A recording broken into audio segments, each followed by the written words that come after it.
Transfer pricing is a part of international taxation.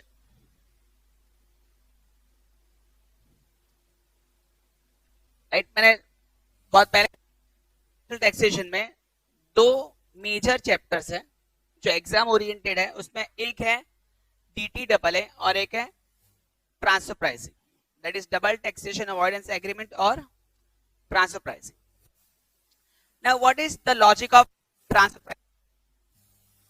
ये है ना एक सिस्टम है, वापस this is a system, practically this is a system of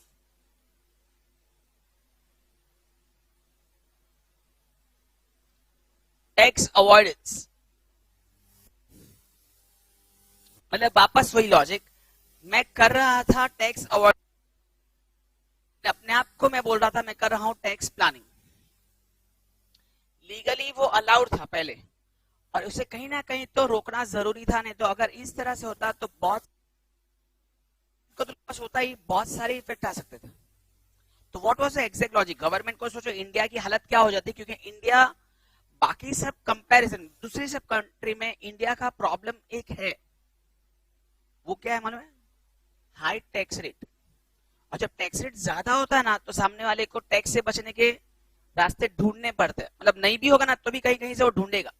right, बस कि अगर सपोज मेरा बिजनेस फैला हुआ है, राइट, मैं एक एग्जांपल दे रहा हूं. सपोज एक बिजनेस है इंडिया में,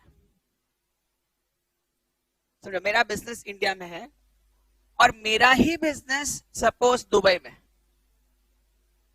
मेरा ही बिजनेस. मतलब एचओ और ब्रांच वाला कंसेप्ट सोच के चलते हैं, या दो एसोसिएट सोचते हैं. ये दोनों समझो दोनों भाई है, एक भाई इंडिया संभाल रहा है और एक भाई दुबई संभाल रहा है. Now what should be done to manipulate, वो अपने को सोचना है.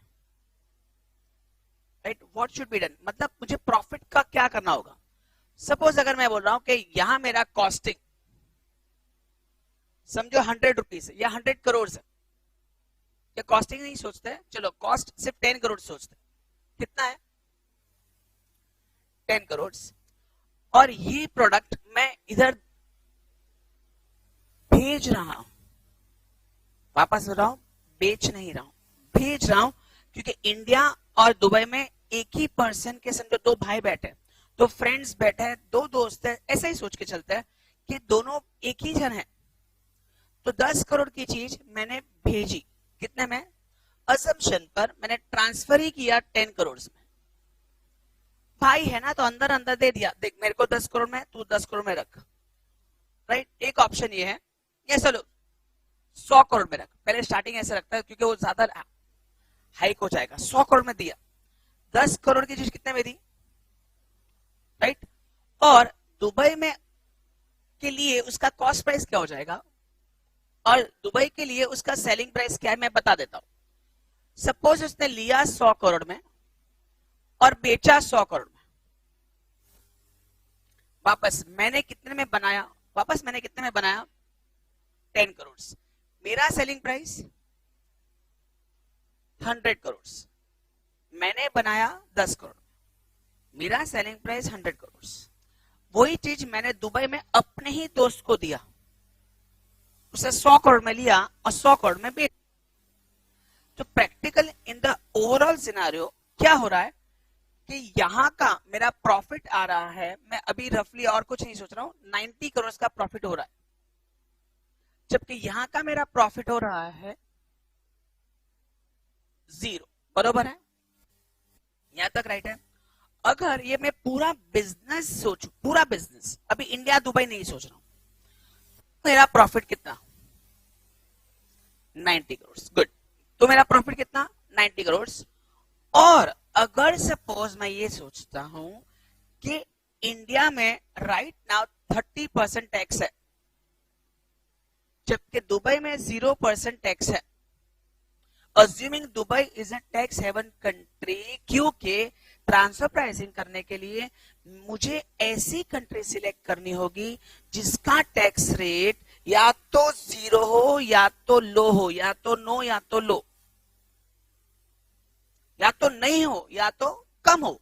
आज फॉर एग्जाम्पल चल 2% है, 5% है, क्योंकि मुझे मेरी कंट्री में दिख रहा है, मेरी कंट्री में 30% दिख रहा है, सरचार्ज दिख रहा है, सेस दिख रहा है, इतना सारा दिख रहा है, लेकिन सामने अगर मुझे 2% बोलेगा ना तो मेरे को इतना अफसोस नहीं होने वाला। तो यहां अगर मेरा 30% ही सोच रहा हूं तो 27 करोड़ मेरा टैक्स में गया, मतलब फाइनल मेरा सेविंग्स, मेरा फाइनल अमाउंट 90 माइनस 27 मेरे हाथ में बचता है 63 करोड़। बरोबर है? प्रैक्टिकली मैंने जो किया वो राइट है, 63 करोड़ टैक्स आया, सॉरी 63 करोड़ हाथ में बचा, 27 करोड़ टैक्स आया।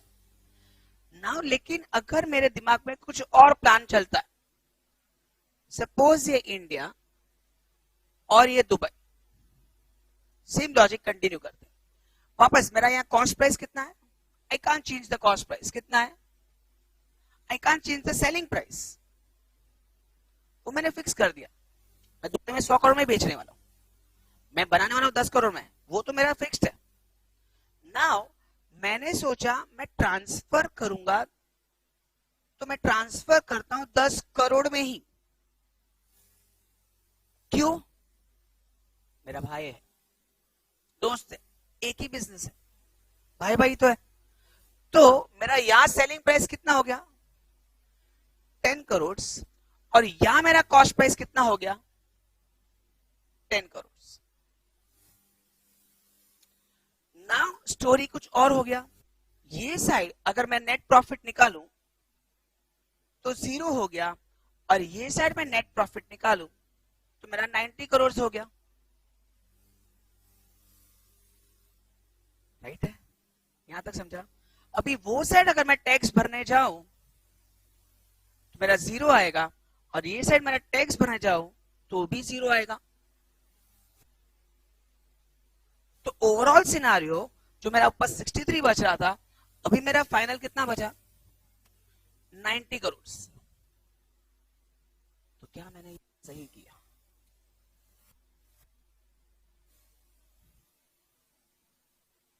सही किया तो सब लोग ये करेंगे, तो इंडिया में कोई टैक्स भरेगा ही नहीं। सोचो इंडिया, अगर अगर आप सोचो, if you are an Indian, will you think this good? हम लोग तो ये सोचेंगे, हम लोग तो टैक्स बचाने का ही सोचेंगे। सोचो इसमें इकोनॉमी की हालत सोचो, इकोनॉमी में जहां 100 करोड़ आना चाहिए था वहां 0 आया। समझ रहे हो? वरना बहुत बार स्टोरी को मैं आगे भी बढ़ा सकता था। मैं ये तो मैंने आप लोग को एकदम बेसिक लेवल पर क्यों सिखा कि एक बार समझ में आया कि चीटिंग क्या है, नहीं तो डायरेक्ट ऊपर जाता तो ऊपर से ही जाता। ये समझा? चीटिंग है, मानते हो चीटिंग है? तो तेरे हिसाब से if you are an assessing officer, समझा, if you are an assessing officer, what is your suggestion towards it?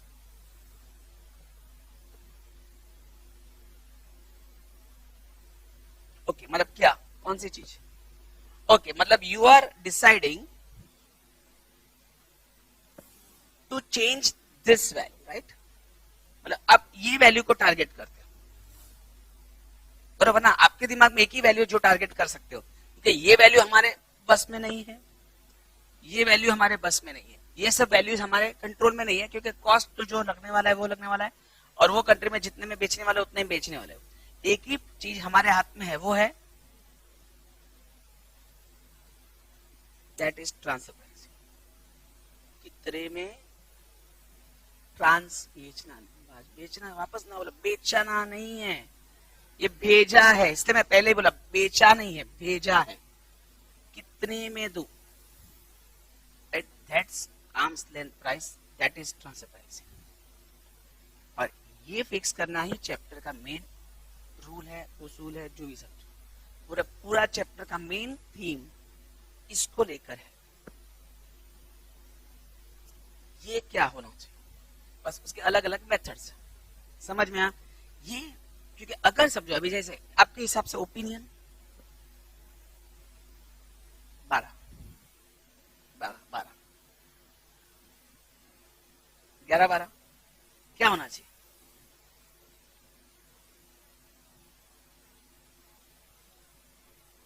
100 crore है,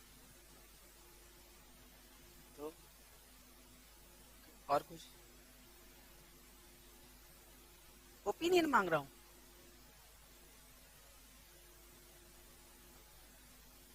ठीक है, वो तो इससे बोला वो। और कुछ बस मैं डिफरेंट डिफरेंट मेथड सोच रहा हूँ, जो आने वाले 5 मेथड मैं तुम लोग से निकाल रहा हूँ मुंह में से। जैसे इसने बोला कि इंडिया में अगर मैं ये प्रोडक्ट इंडिया में बेचता तो कितने में बेचता। समझो इंडिया में 50 करोड़ में बेच रहे तो ये 50 करोड़ रखो। समझे किसने बोला। और कुछ किसी ने ये नहीं सोचा कि हाफ हाफ करते हैं, मतलब 90 करोड़ प्रॉफिट हो रहा है ना, तो ऐसा कुछ करो ना, इधर भी 45 करोड़ प्रॉफिट हो, उधर भी 45 करोड़ प्रॉफिट हो। मेरे को मेथड्स बनाने, मतलब कोई अलग अलग ओपिनियन सोचे कि आप हाफ हाफ रखो ना, ऐसा क्या है पूरा 90 करोड़ एक साइड प्रॉफिट क्यों रखते हो, ऐसा रखो 45 उधर रखे, तो यहाँ ट्रांसफर प्राइस 55 कर दो, तो इधर 45 दिखेगा प्रॉफिट, इधर 45 दिखेगा, अच्छा नहीं लगेगा। दैट इज मेथड्स, मतलब अलग अलग कंसेप्ट, मैं नाम दे रहा हूं, मतलब अपना ओपिनियन देना। If you are an assessing officer, आपको इसको चेंज करना। असेसिंग ऑफिसर अगर आप हो, समझो मैं एक एग्जांपल दे रहा हूं, you are an assessing officer, सामने वाला आके क्या बोलेगा, नहीं मैं तो 10 का 12 करोड़ लूंगा बस, आपने बोला ना 2 करोड़ ज्यादा चल बस। लेकिन आप आर्गुमेंट तो करोगे, क्योंकि this is concept of avoidance, मतलब झगड़ा होने वाला है, राइट? मतलब सामने वाला अपने हिसाब से बोलने वाला है, जिसको जहां फायदा दिखेगा वो बोलेगा, मुझे यहाँ फायदा दिखेगा तो यहाँ बोलूंगा। वैसे 3 वे होता था, पहले 3 वे होता था, ये मैंने 2 वे समझा। 3 वे मतलब क्या होता होगा,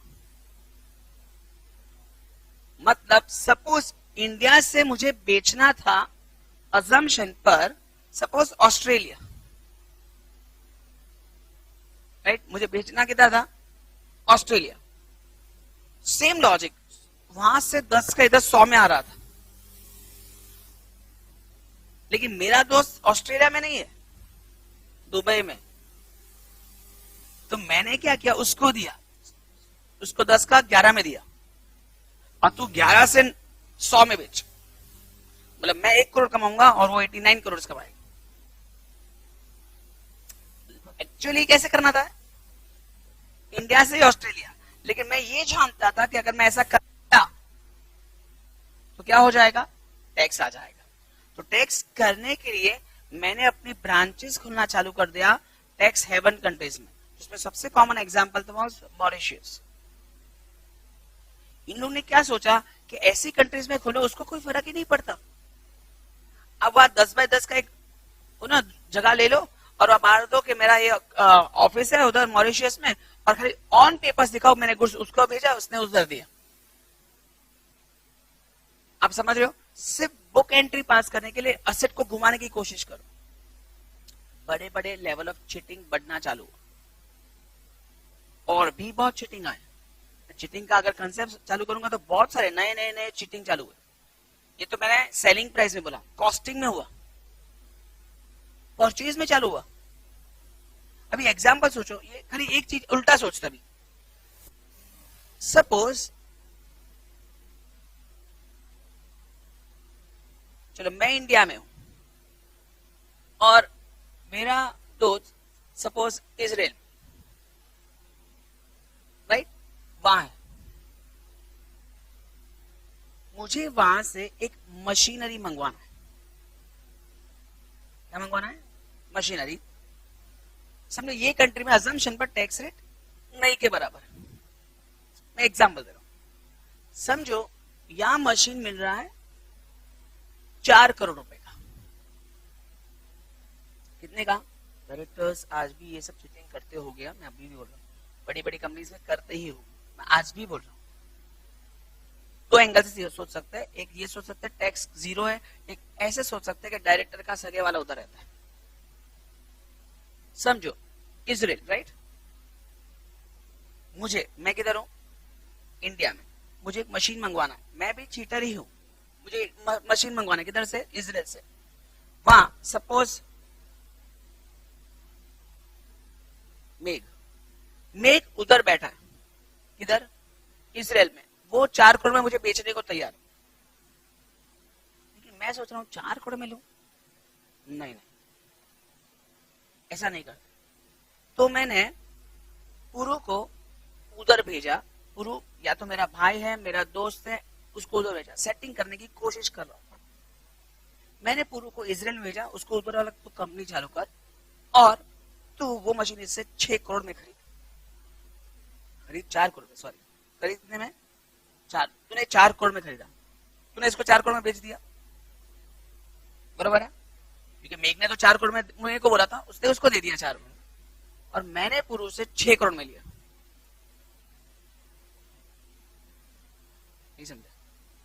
मैं और पुरु तो दोस्ती है। कितने में लिया? 6 करोड़। तो मतलब पुरु को कितना फायदा हुआ? कितना टैक्स?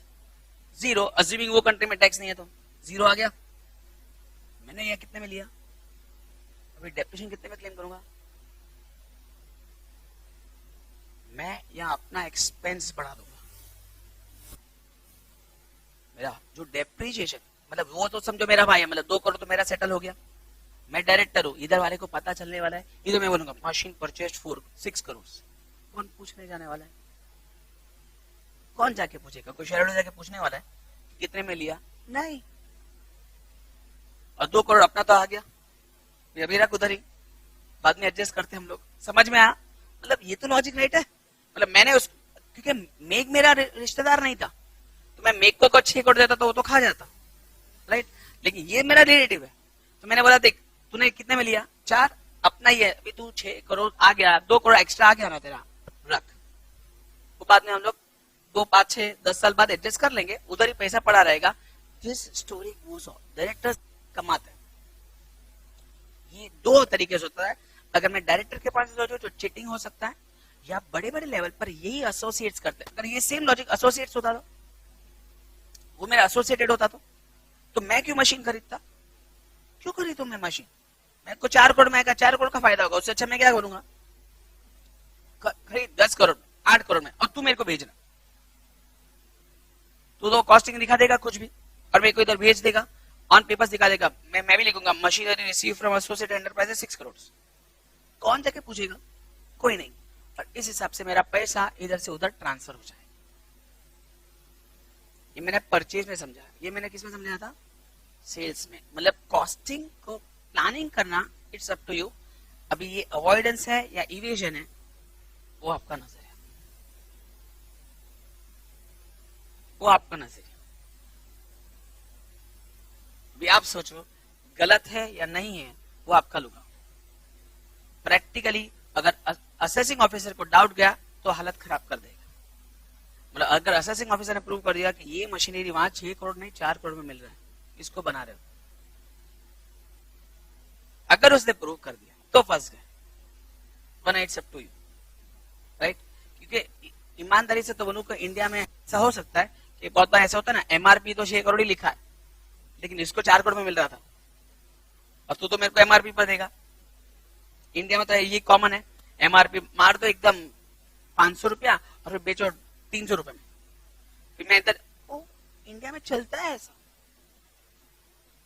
इंडिया में ना बर्थडे में गिफ्ट ऐसा देते हैं जो एमआरपी 500 रुपया है, भले मिलता है 250 में। नहीं होता ऐसा? वो एक पर एक फ्री वाला होता है ना, बहुत बार गिफ्ट लाके दे देने का, उसको लोग 500 का है, जिसको पता है उसको पता है, इस पे एक पर एक फ्री है, उसके घर पे है, मतलब एक गिफ्ट मेरे को है, एक गिफ्ट उसके घर पे भी है। ऐसा हो सकता है ना? मतलब सामने वाला कैसे समझेगा? जब तक उसको नॉलेज नहीं है, उसके दिमाग में क्या आएगा? आप सोचो, आपने किसी को गिफ्ट दिया जिसमें लेबल लगा है 500 रुपए का, सामने वाले को क्या लगेगा? 500। लेकिन जिसको पता है उसको तो पता है कि ये 250 का ही है, दूसरा 250 वाला प्रोडक्ट उसके घर पे है, राइट? ये पॉसिबल है। तो ये लॉजिक हो सकता है। मतलब एमआरपी 6 करोड़ था, मेरे को रेडी था 4 करोड़ में देने के लिए, लेकिन मैंने बोला मेरे को नहीं, तो मेरे को मत दे। तो क्यों इंडिया भेज रहा है? मैं भेज रहा हूँ ना इजराइल, उससे ले ले, तो उसके दे दे, राइट? और वही सेम चीज possibilities. This is a scenario जो प्रैक्टिकली होता है। समझा कुछ? कि चीटिंग करने के तरीके में एक ये था, ये सबसे कॉमन तरीका था जो सेलिंग प्राइस पर था, ये कॉस्ट प्राइस पर था।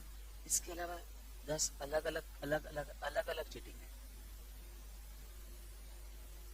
जैसे लोन लेना, एसोसिएट से लोन लिया, और जन हेज करते हैं पहुंचने से आज बिलीव करोगे कमाने का एक तरीका है, वो प्लानिंग है, वो प्लानिंग भी है। समझो अभी समझो मेघ पुरु ये सब समझो might be possible foreign countries में बैठे मेरे दोस्त एसोसिएट से, वहां उसने सोचा वहां का इंटरेस्ट रेट कितना है, बैंक इंटरेस्ट रेट 2%, उठा उधर से 2 करोड़, 2% पे उठा, मिल सकता है उतना, मेरे को दे, मैं तो एफडी करता हूँ 6, समझा, करते हैं ना हम लोग। आज ये 5-6% मिला तो उधर 2% में मिला तो उठा, तो अपना घर गिरवे कर कुछ करना कर, वहां से पैसा उठा, हम लोग एफडी करते हैं 4%, 2% रखते हैं 6%, राइट। पॉसिबल तो सब है, पॉसिबल तो ये भी है कि मैं एसोसिएट से ही लोन लूं, मेरे को लगा यहाँ का इंटरेस्ट रेट, यहाँ लोन लेने जाओगे इंटरेस्ट रेट 10%, 12%, वहां का ले लेता हूँ लोन, राइट, और उसको मैं इधर 10 से मैं तेरे को 10 दूंगा, अलाउड है, आर्म्स लेंथ हम लोग ने पढ़ा था, which should be reasonable as per the markets. हाँ मार्केट में रीजनेबल तो ठीक है, मैंने लिया एसोसिएट से, अलाउड तो है ही ना, गलत तो नहीं किया मैंने, मार्केट से ज्यादा दिया तो अपोज कर सकता है, मेरे को यहाँ लोन नहीं मिल रहा था इसलिए एसोसिएट से लिया, ये बोलेगा अपने लोन यहाँ से क्यों नहीं लिया, वहां से क्यों लिया, यहाँ आपको दो लाके दो, मेरे को 6% 8% में मैं लेता हूँ, बरोबर ना, मेरे को नहीं मिल रहा था तो मैंने कहां से लिया, एसोसिएट से, गलत थोड़ी किया, समझ में आ, एवरीथिंग इज पॉसिबल, लोन लेना, असेट खरीदना, असेट बेचना, गुड्स बेचना, चीटिंग हर एक में होगा, सर्विस में होगा, सर्विस, मैंने एक बार सुना था, अभी यही एग्जैक्टली नहीं होगा, मैं एक एग्जांपल दे रहा हूँ, सपोज हम लोग को पता है समझो विजय माल्या, राइट, खाली इमेजिन करो क्या करता होगा प्लानिंग उस जमाने, इमेजिन, समझो मुझे ये सोचना है, मैं नॉर्मल लेवल नहीं सोच रहा, लोकल नहीं सोच रहा, ये क्या सोच रहे, हाँ समझो एक टाइम पर Vijay Mallya was the owner of RCB, पता है, पता है, और वो जमाने में आरसीबी के प्लेयर में क्रिस गेल था, एबी डिविलियर्स था, ऐसे सब, मेरे ख्याल से वॉटसन भी था, राइट, ये सब आरसीबी, राइट, अभी सपोज ये सब अजम्पशन पर कि ये लोग उसके प्लेयर है, बराबर, आज फॉर एग्जांपल आरसीबी जब अपना अकाउंट बनाता होगा तो ये साइड, मतलब अगर मैं ये एक्सपेंस लिखूं और ये इनकम लिखूं तो ये साइड क्या लिखता होगा, ये साइड क्या लिखता होगा, हाँ मतलब पैसा आया, समझो मैं ऐसे बनूं कि total match fees, prize money, sponsorship मिला के might be possible suppose 175 crore से आया, राइट,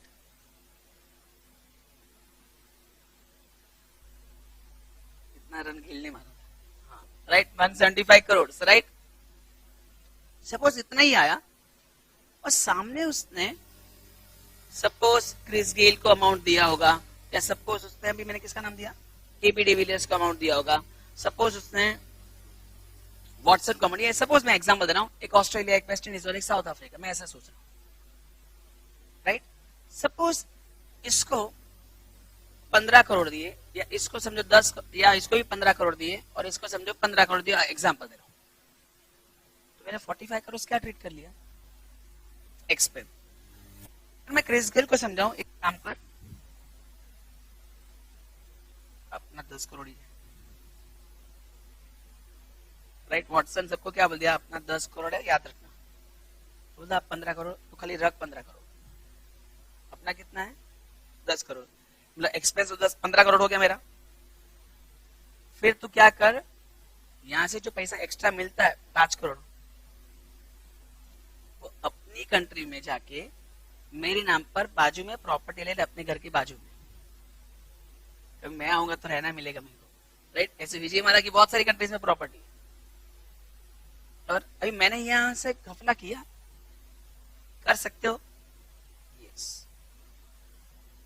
प्रैक्टिकली क्या होता है, यहाँ वो लोग एक्सपेंस दिखा देते हैं और वो पैसा यहाँ से बाहर निकाल देते हैं, क्योंकि अगर मैं यहाँ 10 करोड़ लिखूंगा तो यहाँ मेरा 15 करोड़, समझो 10 लिखा तो मेरा 15 करोड़ का प्रॉफिट बढ़ गया, वो 15 करोड़ सोचो 30% टैक्स, ये सरचार्ज, ये सेस, वो 15 करोड़ में नहीं तो 5 करोड़ रुपया, सॉरी 5 से भी ज्यादा, 33% प्लस, 1/3 से ज्यादा तो टैक्स में जाने वाला है।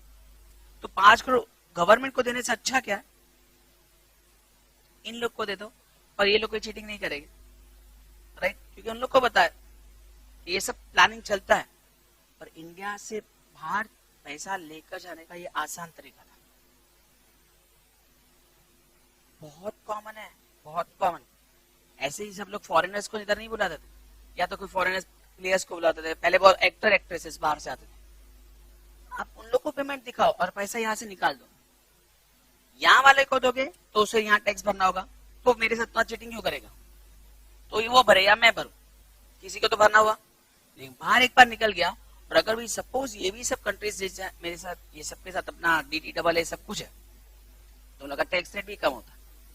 बहुत सारे एडवांटेज, बहुत क्लियर हुआ। तो नए नए तरीके हैं चीटिंग करने के। ये गुड्स है, ये सर्विस है, वो कॉस्ट था, मतलब असेट खरीदना, अलग अलग तरीके से चीटिंग हो सकते हैं, और उसको रोकना वो हम लोग देखेंगे चैप्टर के अंदर। चैप्टर के अंदर असेसिंग ऑफिसर से हम लोग को ये समझा सकते हैं, याद ना, रूल्स बनाने नहीं के होते, लेकिन तोड़ने वाले ही। इसको ट्रैक करना बहुत डिफिकल्ट है, बहुत डिफिकल्ट। चैप्टर क्यों बनाया, ताकि एक बोल सके कि एक गलत है। अगर ये नहीं बनाया होता ना चैप्टर, तो सामने बोलता ना, सामने बोलता हाँ किया जा, क्या करेगा, ऐसा। वो अपना क्लबिंग कैसा था कि स्पाउस को असेट दिया तो ये था, वरना प्लानिंग करने वाला तो कुछ भी करेगा, कहां कहां से घूम के आएगा, राइट। तो इंट्रोडक्शन एक बार पढ़ते हैं, page 45, right, page. The increasing participation of multinational group. हाँ, पहले तो अभी चलो MCQ वो सब नहीं, वरना पहले कॉमन वर्ड था कि ये चैप्टर मल्टीनेशनल में ही काम आता, जो लोकल लेवल पर मतलब नहीं है। इसके लिए मिनिमम टू मिनिमम 2 कंट्रीज का इन्वॉल्वमेंट चाहिए। In economic activities in the country has given rise to new and complex issues emerging from transaction entered into between 2 or more enterprises belonging to the same multinational group. मतलब मैंने यहाँ क्या assume किया, ऊपर ये example में India में और दुबई में एक ही पर्सन, भले अलग कंट्री है लेकिन एक ही एसोसिएट्स है, एक ही कंपनी है, जो भी समझ लो, right. The profits derived by such enterprises carrying on business in India can be controlled by the multinational group by manipulating the prices charged and paid in such intra-group transaction, thereby leading to erosion of tax revenues. आप होते तो भी ये करते हैं ना। सोचो हम लोग को भी इंडिया के लिए कुछ नहीं होता ना वो टाइम। सोचो हम लोग होते तो भी यही सोचते, अरे मैं थोड़ी इतना टैक्स भरने से अच्छा ये करूं, इसमें एडवांटेज क्या होगा, किसको एडवांटेज मिला, दुबई को। इंडिया को 10 का तो 10 में गया, क्या फायदा, कहां, ऐसे नहीं। इंडियन गवर्नमेंट को क्या फायदा हुआ, कुछ नहीं। गवर्नमेंट को ना रेवेन्यू मिला, 10 का 10, रेवेन्यू भी 0 हुआ। आज सोचो ये ट्रांजैक्शन में फॉरेन करेंसी कितना है मेरे पास, 100 करोड़, और यहाँ कितना है, 10 करोड़। और यही रीजन है इंडिया डेफिसिट में क्यों चला है, क्योंकि आज भी सब लोग यही काम कर रहे हैं, क्योंकि सब लोग यही कर रहे हैं। और इसके ही चक्कर में आपको पता है दुबई, आपको लगता है 19 उसके पास उसका स्टोरी होगा 1940s का, 1930s का, 1900 1800 का स्टोरी होगा, लगता है नहीं। हमारे पास 5000 साल पुराना स्टोरी होता है। इंडिया में इतना सारा है, इन लोग को अपने ना एग्जिस्टेंस ही नहीं था 1947 के पहले, ये सब तो एग्जिस्टेंस नहीं था, सोचो। और वो इतने आगे कैसे निकल जाते हैं। प्लस लगता है दुबई में एग्रीकल्चर होता होगा, आपको लगता है दुबई में क्या नेचुरल रिसोर्सेज है? नहीं। आगे कैसे निकला? बस यही सब, टैक्स हेवन बना दो, पब्लिक बिंदास आके इन्वेस्ट करता है। स्विस, मैं पढ़ा था एक बार, स्विट्जरलैंड में ऐसा है, हम लोग ने जब पढ़ा कि सब लोग ब्लैक का पैसा स्विस में डालते हैं, उसमें उन लोग ने लिखा था एक बार, कुछ आर्टिकल में पढ़ा था कि इतने सारे पैसे पड़े हैं, अभी उसका कोई क्लेम करने वाला नहीं। और वो पैसा उन्होंने क्या सोचा था, उन्होंने ये ऑफर दिया था पब्लिक को देने के लिए, ऑफर था पब्लिक को, चाहिए आप लोग को ऐसा, अपना का मोदी ने बोला था हर एक घर को 15 लाख रुपया वैसे, राइट। वहां की पब्लिक ने ना बोला कि ऐसा पैसा हम लोग को नहीं चाहिए, उससे अच्छा ये पूरे कंट्री के डेवलपमेंट में यूज करो, कंट्री के डेवलपमेंट में यूज करो। इसलिए आज वो अच्छा, मतलब ना एक बेस्ट कंट्रीज देखने में ना वो सब ये है, क्योंकि ऐसे पैसे इधर यूज हो जाते हैं। आपको क्या लगता है स्विस हमारे बेस पर चलता है, मॉरिशियस हमारे बेस पर चलता है, ये सब कंट्री के पास कुछ नहीं है, हमारे पास तो इतना सारा चीज था ना, लेकिन प्रॉब्लम है टैक्स रेट्स, प्रॉब्लम है टैक्स रेट्स, और टैक्स रेट्स इतने ज्यादा है कि पब्लिक को एक लेवल पर आके या तो गवर्नमेंट से नफरत होती है या तो कमाने से नफरत हो जाएगी। एक टाइम था, कभी आपको लग रहा है, कभी इमेजिन किया होगा 1970s 75 में टैक्स रेट क्या होगा? हाँ, एक लिमिट के ऊपर 90% टैक्स था। मतलब तो कहने का ओपन मतलब हो गया कि कमाओ ही मत, इससे ज्यादा कमाओ ही मत कमाओ प्लीज। मतलब अभी भी ऐसे ही होना चाहिए ना, ऐसे लगे तो जिसका भी इनकम 10 करोड़ के ऊपर है 95% टैक्स, 95% टैक्स। मतलब वो बोलेगा मैं कमाऊंगा क्या, तो सच्ची मत कमा, तू नहीं कमाएगा वही अच्छा है, दूसरे को कमाने का चांस मिलेगा। आप समझ रहे हो? बहुत हो गया यार, 10 करोड़ बहुत है। अभी क्या है तेरे को, साल का 10 करोड़ कमा रहा है, उससे क्या चाहिए तेरे को, और क्या चाहिए? हम लोग पढ़ते ना, ये मूवी का इसने 30 करोड़ लिया, 35 करोड़ लिया, 50 करोड़ लिया, 300 करोड़ बिग बॉस, और वो सभी क्या है, क्या करना क्या है इतने पैसे का तेरे को? अल्टीमेटली तो वेस्ट ही है। और यही लोग है, यही लोग जो हम लोग बोलते ना 30 करोड़ 300 करोड़ लिया, 400 करोड़ 500 करोड़, आप लगता है ये लोग पैसा इंडिया में डालते होंगे? नहीं, ये सब पैसा बाहर जाता है, यही पैसा बाहर जाता है। आप समझो, ये पैसा बाहर चला गया, हम लोग ने खुश होके समझो मूवी देख लिया, ये हमने तो ताली भी बजा लिया, खुश भी हो गया, क्या मस्त एक्टिंग किया, वो किया, पैसा भी, और बढ़ते हो 300 करोड़ लिया, 200 करोड़ लिया, पैसा किधर गया? इंडिया में तो आता ही नहीं। ये सब पैसा वो लोग का बाहर इन्वेस्ट हो जाता, क्योंकि वो लोग यहाँ इन्वेस्ट क्यों करेंगे? आज मैं 300 करोड़ यहाँ इन्वेस्ट करूं, उसका इंटरेस्ट आएगा 30 करोड़ वापस, वो बोलेगा उसका भी टैक्स भरो, तो उससे अच्छा मैं फॉरेन कंट्री में नहीं डालूं, राइट, जहां टैक्स ही ना हो, एकदम मामूली से टैक्स हो। This happens. इंडिया का टैक्स रेट इंडिया को भारी पड़ता, क्योंकि इंडिया बोगस खर्चे बहुत करती है, बहुत बोगस खर्चा, बहुत। चाइना पूरे साल में कितनी बार इलेक्शन होता है? 5 साल में, 10 साल में इलेक्शन ही नहीं होता। अपना इलेक्शन में मुझे लगता है कभी भी इलेक्शन बंद कभी होता है, मेरे को लगता है कुछ ना कुछ तो चालू ही रहता है। हाँ, इतने इलेक्शंस होते हैं, हर एक में इतने जन को बुला के लेकर आते हैं, पता नहीं, दो चीज, एक तो इतने बुला के लाए सबको बेकार बना रहे हो आप, आके खड़े हो जाते, पता नहीं कहां से आते इतने सारे, सबके काम ही नहीं होता क्या? कोई जॉब वॉब करता ही नहीं है क्या? कभी भी रैली होती है, रिपब्लिक होती है, करते क्या ये लोग? मतलब अरे वो ठीक है, लेकिन खुद करते ही नहीं है ना। मतलब अगर आपको बोलो कि चल मैं तेरे को 100 रुपए दे रहा हूं, आ जा रैली में, मतलब आप रियल में बेकार ही हो। कल के न्यूज में मैंने पढ़ा, कोई किसी का कोई मिनिस्टर स्पीच दे रहा था, क्या मस्त यार स्पीच दे रहा है, मतलब कल के न्यूज में, जो बेरोजगार हो गए उसको हर महीने 3,000 गवर्नमेंट देगी। कल का न्यूज मैंने पढ़ा, जो बेरोजगार हो गए उसको हर महीने 3,000 रुपए गवर्नमेंट देगी, एमपी या यूपी पता नहीं, दो में से एक था। क्या कर रहे हो आप? कर क्या रहे हो आप, बेकार बना रहे हो। मैं बेकार हूं, ला 3,000। ये तो आप क्यों ऐसे कर रहे हो? आप कमाने के रास्ते ढूंढो, बेकार मतलब क्या?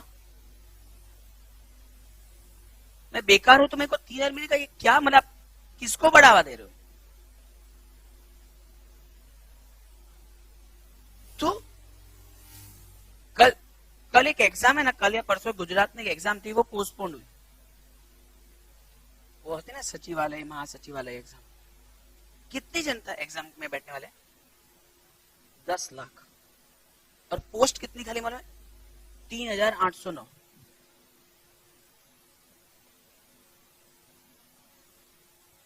अरे सब क्वालिफाइड रहेंगे। 10 लाख ने फॉर्म भरा है, ऐसे लिखा है। एग्जाम पोस्टपोन हो गई, ऐसे लिखा है, पब्लिक सब खड़ी है, एग्जाम पोस्टपोन। 10 लाख जन एग्जाम दे रहे थे, पोस्टपोन हो गए। और कितने जन? 3,809 वैकेंसी। उस पर भी हो ना, जॉब कैसा हो ना, चपरासी। 3,809 कौन सी पोस्ट होगी?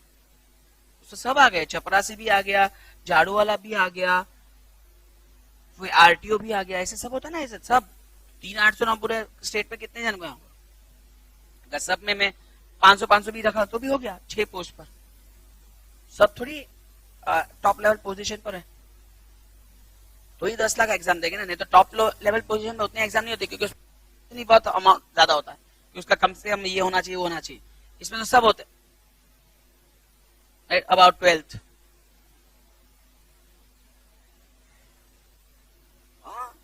मतलब कहने का मतलब ये लेवल है। अब देखो, अभी न्यूज आता है ना यूपी का, कभी इलेक्शन होता है तब देखने का सब। गवर्नमेंट हम लोग 5 लाख नहीं, ये साल में जॉब देंगे 5 लाख। ऐसे तो बोलते ना 5 लाख। 12th कितने पास होते पता है? 2-3 करोड़ कंट्री लेवल पर होता है। सीबीएसई, आईसीएसई, ये सब बोर्ड मिला के, साइंस कॉमर्स सब मिला के इतने करोड़ों लोग पास होते हैं। अब 5 लाख जॉब निकाल रहे हो। 12th एक साथ निकलते मालूम है? सब निकलेंगे तो एक साथ ही ना। और एक साथ 5 करोड़ जन पास होते हैं, आप बोलोगे 5 लाख जॉब निकाला, क्या होगा? 5 लाख जॉब से होगा क्या? तो बाकी सब कहां जाएंगे? बोला था ना मोदी ने, ऐसे भजिया बेचो। राइट, क्या बेचने को बोला था? भजिया ही ना, पता ना। उसने तो इसलिए कांग्रेस ने बोला था, मतलब उसने बोला पब्लिक बेकार क्यों बैठता है, इतने सारे अपॉर्चुनिटी है, भजिया भी बेचो, सैंडविच भी बेचो, आप कमाने मिल जाएगा, ऐसा बोला था उसने कमेंटमेंट। कि पब्लिक बेकार क्यों बैठता है? जो लोग बेकार बैठते हैं उन लोग के लिए बात है कि इंडिया में बेकार बैठने जैसा कुछ है ही नहीं। आप कुछ भी चालू करो, कन पैसा आना चालू हो जाता है। बेकार मत बैठो, भले कुछ भी करो, आप कमा ही सकते हो। 100 रुपया तो कमा ही सकते हो, समझो दिन का 3,000 रुपया दे रहे, दिन का 100-200 रुपया 500 रुपया आपको नहीं लेते, रिक्शा वाला भी कमाता होगा, राइट? नहीं नहीं, वो तो खाली हम लोग खाली मुंबई सोचते हैं इसलिए, अदर देन मुंबई में सब जगह पैसा नहीं होता, राइट? आज समझो कि कोई फूड स्टॉल है, वो साइकिल पर समझो इडली बेचने वाले हैं, ये सब लोग हैं, सब लोग कमाते हैं, लेकिन बेकार क्यों बैठते हो? तो ये सब लॉजिक बहुत था, मतलब क्या का टैक्स रेट्स है ना, वही ये चैप्टर को। और टैक्स रेट होना भी जेन्युइन था। इंडिया 2 टैक्स पर अटैक कर रहा है, मैक्सिमम कंट्रीज एक टैक्स पर अटैक करती है। समझ में आया? इंडिया 2 टैक्स, कौन से? DT, IDT. मतलब इफेक्टिव, किसी को पता है, जिसको मैथ्स आता है ना उसको पता चलेगा कि इंडिया इफेक्टिव टैक्स कैसे लेता है। मैं एग्जाम्पल दे रहा हूं, समझो आपने 1 करोड़ रुपए कमाया, आपने वहां 30 लाख आसपास टैक्स भर दिया, 30% सोचते हैं कितना रुपया बचा? 70 लाख। अभी आपको कुछ सपोज असेट खरीदना है जिसपे 18% जीएसटी, राइट? समझो असेट का वैल्यू है 60 लाख, असेट 60 लाख है, इसका 18% कितना होगा? 18%, 9% 5.4 होगा, 1080। 1080 हुआ तो हो गया 70-80। मैंने ये एसेट खरीदा, समझो लॉजिकल सोचो क्या हुआ। मेरा 1 करोड़ में सिर्फ 60 लाख का असेट आया, उसमें 80,000 कर्ज से गया। क्यों? आपको लगेगा यार मैंने 1 करोड़ में पहले तो 30 लाख भर दिया, मतलब वो अभी जब मैं 70 लाख यूज कर जाऊंगा ना तो वापस जीएसटी भी आएगा। पहले ऑलरेडी मैं उस पर इनकम टैक्स भर चुका हूं ना, वापस जीएसटी भी भरूंगा। मतलब इफेक्टिव मैंने करोड़ कमाया था, लेकिन असर कितने का है? 60 लाख। अज्यूमिंग ये भी 18% जीएसटी वाला है, 28वां तो भारी पड़ जाएगा, और ये भी 30 लाख कम है, क्योंकि अगर वो सरचार्ज में आया तो वो भी भारी पड़ जाएगा। मतलब इफेक्टिव ऐसा हो रहा है कि हम जब कोई एसेट खरीदते हैं तो हमारे पास बहुत कम वैल्यू आता है। मतलब अगर आप करोड़ कमाओगे ना तब जाके आपके पास 55 लाख या अंदाजा एसेट आता है, मतलब नियरली 45 लाख, क्योंकि डीटी आईडीटी डबल अटैक, और दो में से कोई भी ऐसा नहीं है कि कॉम्प्रोमाइज होता है। वहां भी 30 तक जाता है और यहाँ भी 28 18 तक जाता है, मतलब दोनों रेट्स भी ऐसे, ऐसा भी नहीं कि 2-5%। ये सब करने के चक्कर में ये सब के कारण ही क्या हो रहा है, ये सब चैप्टर को देना पड़ता है, और पब्लिक कुछ ना कुछ सोचता रहता है और कुछ ना कुछ नेटवर्क बनाता रहता है कि कहीं ना कहीं जोल हो जाए। और ऑब्वियसली ये चैप्टर के लिए आपका, मतलब ये चैप्टर जिसको चीटिंग करना है उसका नेटवर्क बहुत स्ट्रॉन्ग चाहिए। आपका मल्टीनेशनल है, हर एक कंट्री के साथ आपका अगर जितना नेटवर्क है आप घुमा। अभी मैंने ये इसका ही पढ़ा था, नीरव मोदी या मेहुल चौकसी, वो भी कोई टैक्स हेवन कंट्री में ही है, वो भी कोई टैक्स हेवन कंट्री में है। अभी मैंने और एक जन का पढ़ा था, नित्यानंदा, पढ़ा? कौन है वो?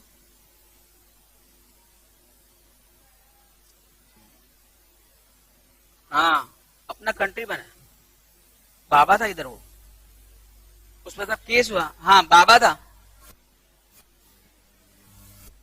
बाबा था, और उसने अपना आइलैंड बनाया। आइलैंड तो छोड़ो, वहां का वो बन गया भगवान, अपनी करेंसी बने से उसने से वो विष्णु और अवतार सब में पोस्ट भी दिया है, अपना आइलैंड बना दिया। नाम देखना ये सबका, कभी मेहुल चौकसी का, नीरव मोदी किधर है वो देखना, उसके बाद नित्यानंद देखना, अरे ऐसे पोजेस दिए, उतना यंग नहीं है, मतलब हाँ वो होगा मतलब 40+ ही होगा, उतना भी यंग नहीं, लेकिन उतना इधर ही पहले उस पर इतने सारे केसेस हुए, फिर वो भाग गया, भाग भी गया और पूरा आइलैंड बना दिया, इतना पैसा।